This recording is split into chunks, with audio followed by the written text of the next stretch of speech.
It's the off season, but we're getting ready for some football. I know you've been actually out though, having a good Mm. time. You were hanging out with Mack Brown. How's Mack Brown been since moving back to Austin and coming back and getting back in the fold? It's been so good to see Coach. This place is always a little bit brighter when he's around, I feel. Yeah. He just really brings a whole nother level of, just he's kind of moving into that like grandpa coach now. It's like, he's just a good guy. Him and Miss Sally, and excited for them to be back. And really, what started to happen is a lot of the older guys from my era, before and a little bit after when coach was around, it's really galvanized us to come back and be closer to the program, as well as be together with each other again. Coach is fun and funny, and I'm happy to have him back. Yeah, that's awesome to see because I know it was kind of weird for a little bit there with Mac, but we all still, Mhm. everybody who remembers that time is always like, Mac. One day there's gonna be that statue for him out there, and I can't wait for that day. And I'm glad he's back around the program. But you get to be around the program now. You were around the program then. Mhm. What would you say if you're comparing Sark's era and Mac's era and the two coaches kind of what the similarities are between them? What do you see in Sark that you can look at and go, man, I remember how that was with Mac too. Yeah, Coach Sark, in his way, does a lot of the similarities of the CEO, in fact, of he'll pull the team together, he'll create a culture around them, and then he'll protect that culture. That's really what Mac did. And I think the biggest difference between that era and now really has more to do with the money. NIL, that aspect, the transfer portal, and just the new era that college football is walking into. But outside of that, those two guys, they do one thing really well. They create culture around their players, and they create a space for a player to get in there and, be 17, 18 and have a good time, of course, but still produce on the field and do what we need them to do and win those games too. So winners. Yeah, Will, I mean, you talk about the culture that he's developing there and how, that's similar to Mac. But one of the things that I've been curious about from a little bit more of an outside perspective, and maybe you can give us some insight here, is, when there's a giant distraction going on, that can sometimes create a negative effect on culture. Mm. And what I'm speaking about here, obviously, is the Arch Manning hype that's surrounding the entire program, and it's everywhere, no matter where you look. How are they dealing with that distraction, or is it even a distraction in that locker room, or is everybody just embracing it? Yeah, Sark does a really good job of doing two things, of being super, super honest with the guys, and then being able to put everything into perspective. So if you're seeing the guys on the field and in the locker room, they play and they connect just like friends.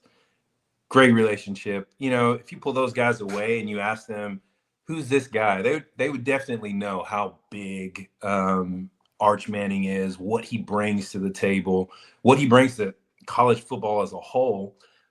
But based on the culture and what they've done and that next man up kind of thing, it's a respect for Arch, and a reverence for what can happen over these next couple of years with him.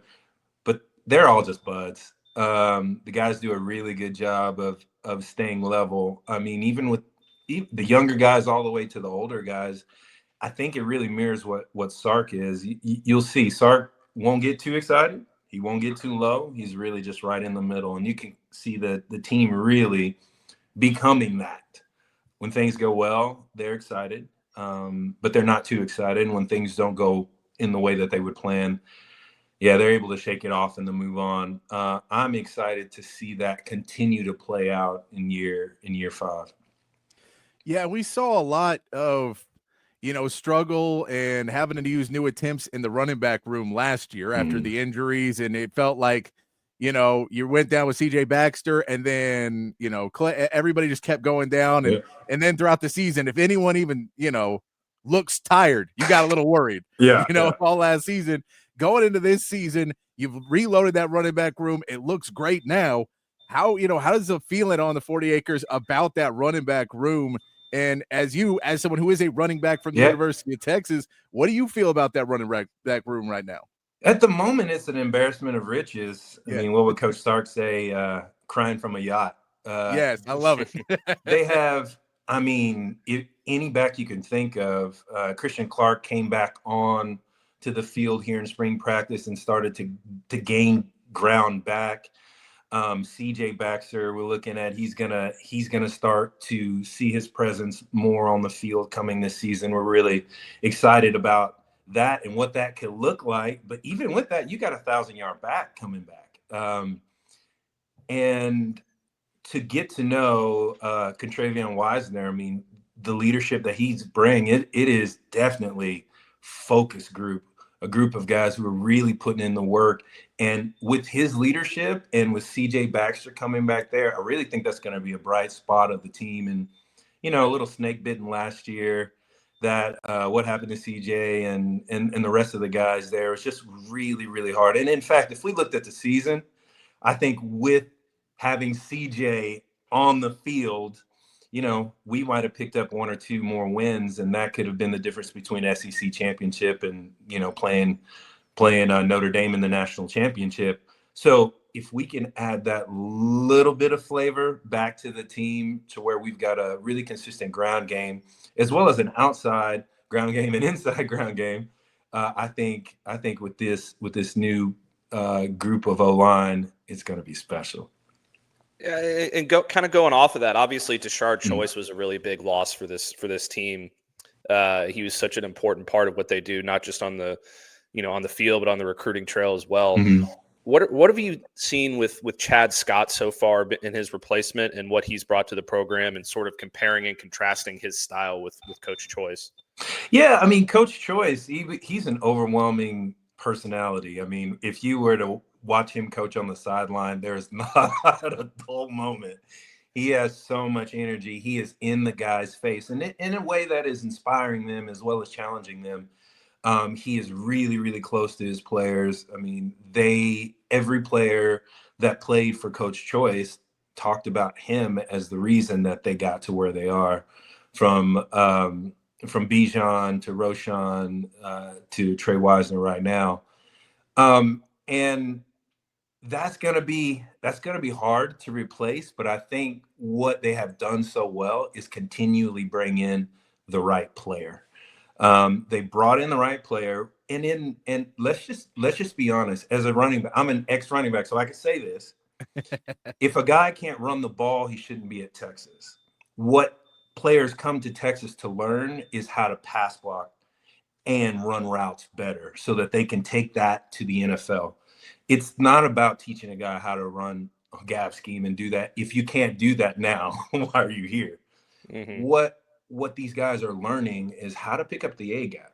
I mean, how when that cornerback blitzes late and I'm checking out at the defensive end, can I see him, chip him on the way, take the ball, and be able to make a big play? And I think that's what they're building.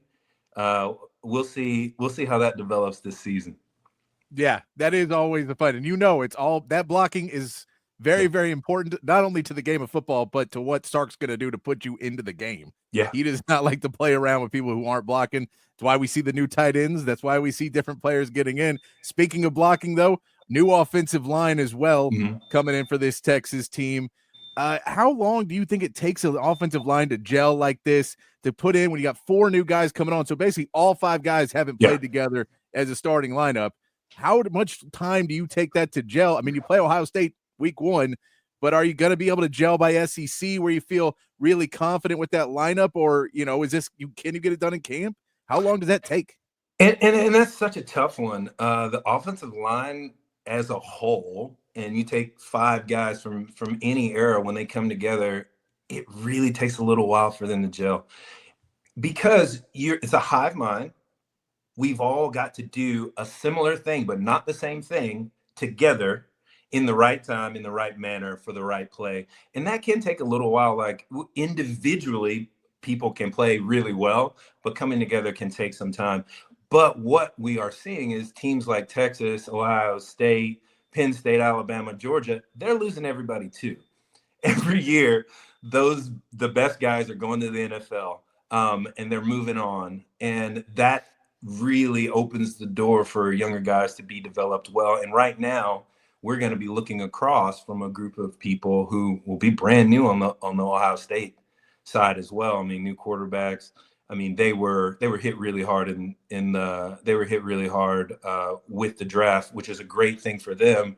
But that means that it's going to be raw against raw. So as we're looking at that, is it going to be a playground fight between them and Ohio State? But I do know by SEC we've got 3-4 home games right there right after that Ohio State game, moving into before we get to Dallas, moving into the rest part and the bigger part of the SEC season. If the guys don't gel by then, it's going to be pretty difficult. But I know, based on Flood and what he's been able to do with these guys previous years, they're gelling.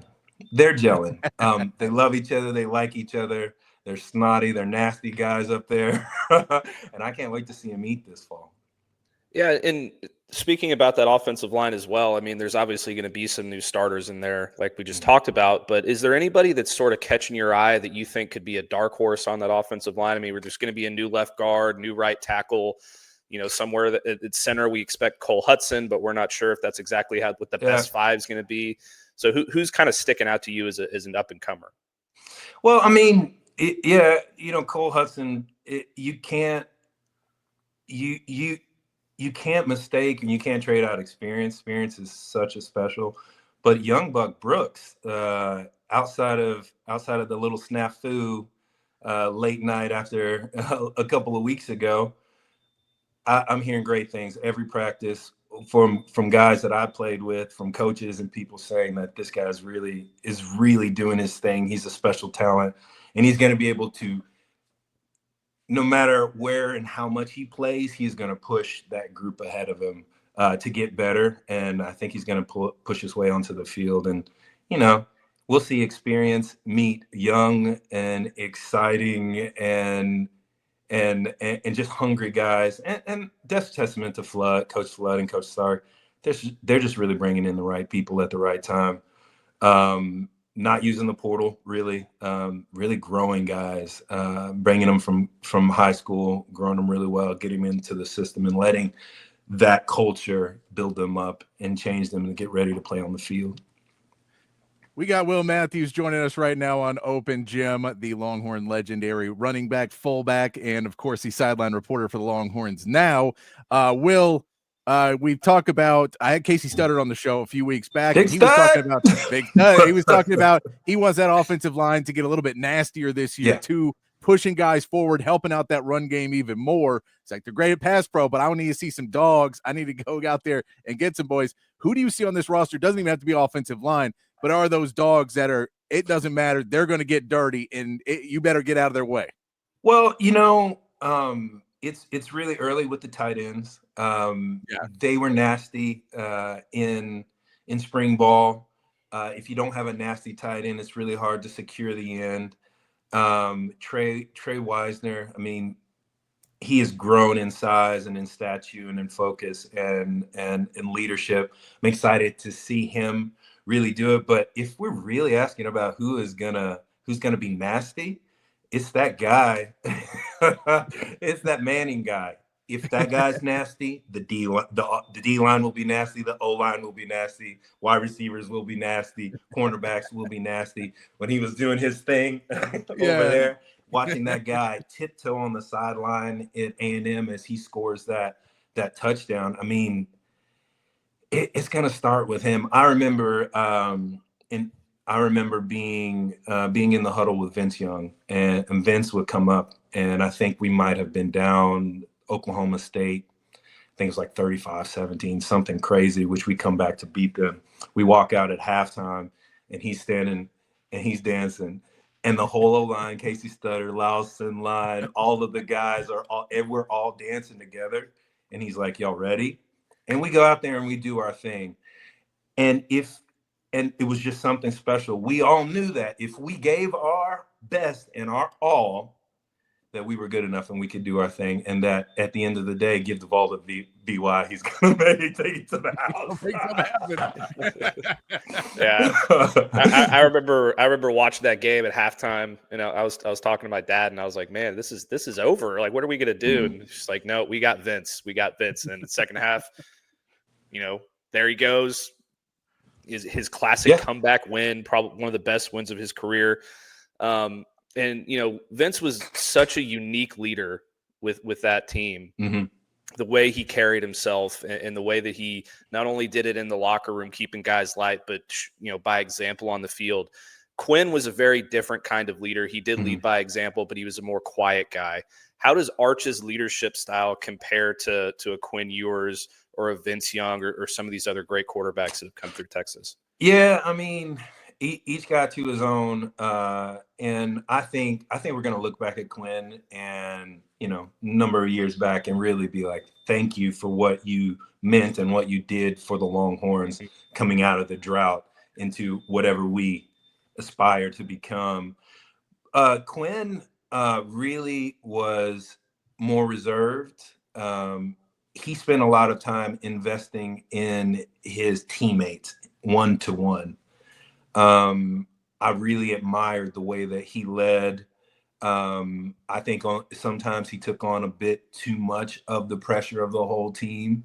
But that's what a good leader does. They take it on their back. Vince was totally more playful in the sense. Behind the scenes, you would see him and he'll tell you, yeah, he had the world on his shoulder, but he found a way to really find a jovial expression inside of that space, especially for us. And it made us like, if me and Casey right now stuttered and all of the guys come back together, like it is immediately fun. Like we're just fun. And the difference with Arch at the moment has a lot to do with his vocalization to the team. Not only does the team know that he has their back and they want to play for him, but they hear it. Throughout the practice field, when you're out there, you hear him getting on guys. You hear him getting excited. You hear him living what's inside of here out here. And that's really important for the team because everybody drafts off that guy. Defense and offense. It doesn't matter who you are. When your QB is doing this thing, you're going to play for him. Yeah, and speaking about what he's going to mean, we also have that really young wide receiver group coming in this year where normally you've either had a couple guys coming back or transfers or whoever else that was a little bit older. This is a really young group this year. And we know Sark always kind of has to trust his guys. So he'll involve them, but he's only going to throw the ball. How many guys do you think Arch is actually going to get involved really in this offense this season? Or is it going to be two guys and a lot of running backs? That's a really, really great and astute question for this. I mean, it can be him and Wingo, They have a really great relationship. And in fact, last season, he was able to find Wingo quite often, especially on the second team reps. And when Wingo was playing up, who might have played more than any freshman that has ever played in Texas, reps wise, that guy is ready. He's wide receiver one, and he's long, he's rangy, he's fast. He can make the over the middle catch as well as the head top jump over you, grab that thing. And then you got Parker Livingstone, who's been kind of sitting in the wings and waiting. And a lot of times this spring, he got a lot of accolades from the coaching staff all the way down. And then DeAndre Moore, tons of experience there. They brought in the guy Holt from Stanford, who I think he had over 40 catches in a couple of games that he played. So who knows how good he'll be.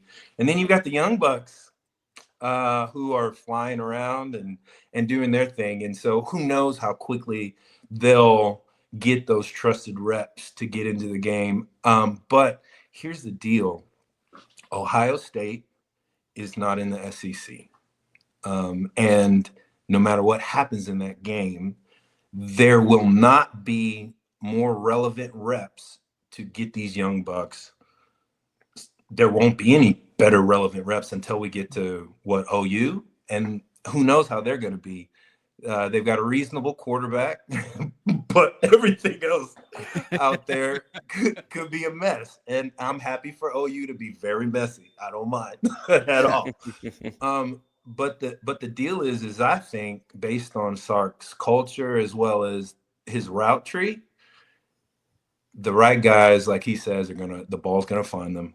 Those young guys are gonna learn really quickly. They're the top talent in the country, and so 1 to 2 of those guys playing pretty early makes a lot of sense. And we'll see who gets in the circle of trust, and all that has less to do with what you can do with the ball after you catch it, but what you do to get to the ball. So we'll see what Sark does come in the fall. Yeah. And on those young receivers too, I was curious. I mean, they brought in Jamie French, they brought in Khaleke Lockett, Michael Terry, Dalen McCutcheon. All of them seem to have kind of different skill sets. Dalen McCutcheon is the one that I am the most interested in, though, just because of who he's playing behind. And he was the least heralded of the 4 to come in. He was a 4-star recruit. The other guys are all 5 stars, but he seems to be making some strides. What is his game like, and how has he progressed through the spring to kind of get himself in a position to be involved in the offense next year? Yeah, so early on, guys who play, especially young guys who play, what they do very early is they have some sort of grasp of the offense. I think coming in from high school, he had a pretty good grasp on this college style, on Sark Styles offense, which gave him a bit of a leg on the other guys. It's not about ability in relation to the other guys. It's just about trust. He came in ready. He came in with his skill set closest to the players who are ready to play. I'm not saying better. All I'm saying is ready and trusted. In the film room, all those guys are in the film room. All those guys are there early. All those guys are ready to make a lot of mistakes so that they can get to the gold and get it going. But he was able to just really push it a little bit farther. And having a spring ball and being able to come out and practice against the Manny Muhammad and those guys over there on that side, I think helped. And we're going to need to see. So the spring, what it does for players, especially young players, is it gives them the right to compete in the fall for a position. Rarely does a guy take somebody's job unless they inherit or they out completely just dominate the person in front of them. All that has done is given him the ability, in a way, to compete, to get on the field in the fall. So we'll see. Does he move in front? Does he move in front and steal a couple more reps from some of the older guys? I don't know, but Sark has done a really good job of giving those guys enough leadway so that they can make enough mistakes so that they can be ready to play. We got Will Matthews joining us here on Open Gym. I don't want to take up too much more of your time. I really appreciate you joining us today, Will. But if we could get the one thing that if you were able to walk in the coach's room and talk to Sark and say, this is what I want to see this team do this year. This is the thing the one little piece that's been missing to get us over that edge, get us in that national championship game, and we can all relive those glory days. Yeah. What's that one piece of advice you give there? Deep ball in the blitz. That's it. Yeah. Based on the people that we have and based on our quarterback and wide receiver, lineman, running back, if we can hit the deep ball 3 times in a game, that will put so much pressure on the defense, because now what they'll have to do is they'll have to defend the deep ball, which we had sparingly. They will have to defend the run with the running backs, and they'll have to defend the run with Arch. That's going to be too much. And on the defensive side, if we can let guys like Colin Simmons do their thing, Trey Moore, I think Trey Moore last year spent a lot of time just kind of learning the defense until about midseason when he got the reps. But I can't wait to see that guy. Let him go. Do your thing. Colin Simmons, do your thing. Anthony Hill, do your thing, and allow everybody else to play space and make sure that whatever they do, if they're not creating havoc, that the play is a dud. Those two things right there, if we throw the deep ball and we blitz well, those are the two I don't see any way that we can be beat. Yeah, I mean, there's got to be very few better ways to practice picking up a linebacker than practicing against Anthony Hill. If you're a running back and you say, well, he's going to have Colin Simmons, I got to catch Anthony Hill coming through. I don't know if I want to do that every day in practice, but you be ready for anybody then. Yeah, I was with Derek Johnson. Like, we were playing golf with Coach Brown a couple of days ago, and I was like, DJ, you're like 200 pounds. Look at you, little baby. And I was with Anthony Hill at the end of spring practice, and I was like, man, I would have loved to go against you, but this guy's a beast. So yeah, we got some beasts out there. And hopefully we're talking about Anthony Hill in the way that we're talking about Derek Johnson, because leading tackler for the Chiefs and the best linebacker that I've played against. So let's go, Ant Hill. Love it. Appreciate your time today, Will Matthews. Really enjoy. They can find you on Twitter at Will Matthews. Now, what else you got going on? Do you want to let the people know about, Will? Yeah. So somehow, since football, I got into finance, and I'm a banker, a commercial banker. So with Truist Bank, so I'm doing that. I'll be around in the Longhorn community, as well as hit me up on my socials, Will Matthews NOW on LinkedIn and Instagram and X and all of that stuff. You can see what I'm doing this fall. It's going to be insane with what's going on. Can't wait to share all the stuff with you. So much love, everybody.